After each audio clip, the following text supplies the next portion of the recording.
Well, nearly 24 schools were shut on the New South Wales south coast yesterday as a precaution amid catastrophic fire conditions being announced.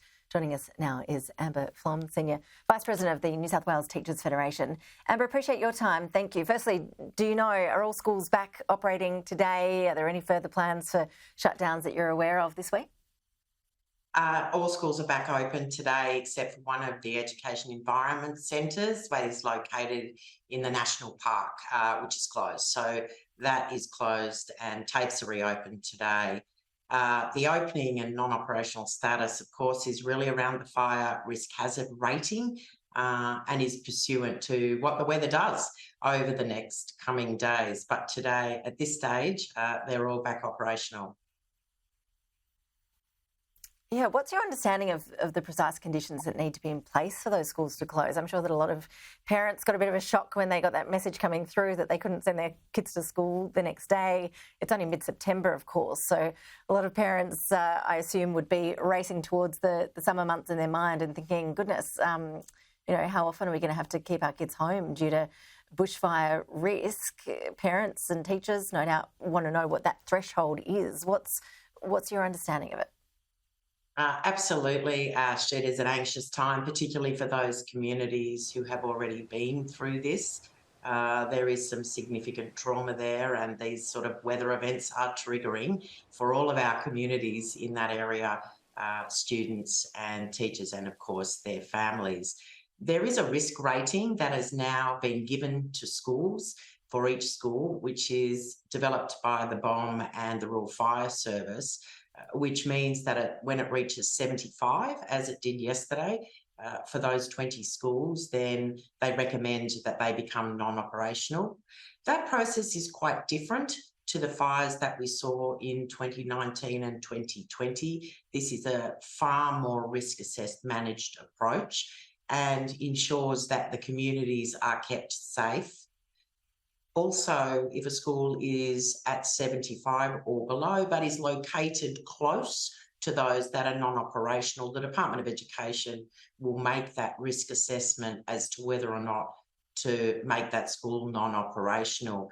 For example, for a parent, if you've got some children in the primary, which is a little bit further away from the high school, and the high school's non-operational, but the primary school is, then you, of course, want to keep families together wherever possible and safe.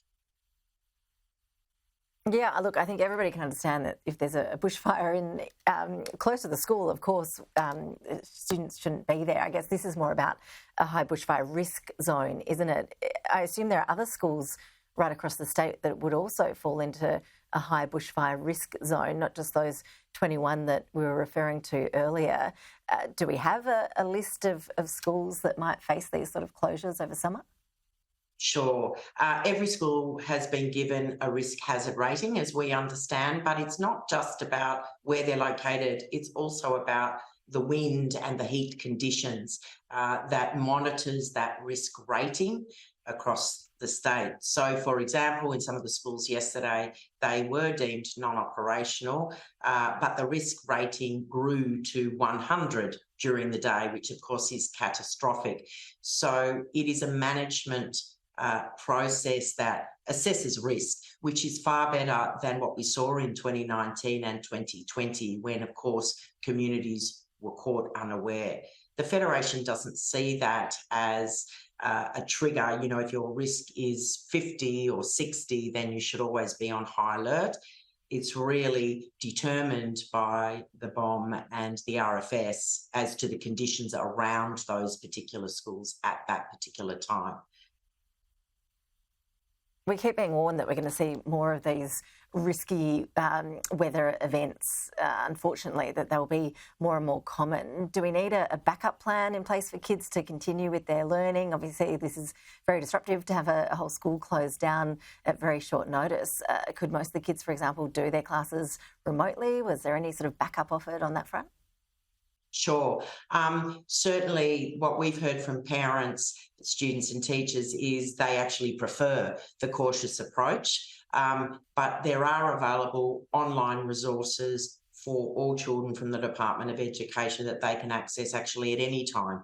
That was established during COVID, and those resources remain, and they cater from kindergarten to year 12. So certainly for those children and families who want to access resourcing and worksheets and curriculum while they're at home for that day, they're certainly free to do that.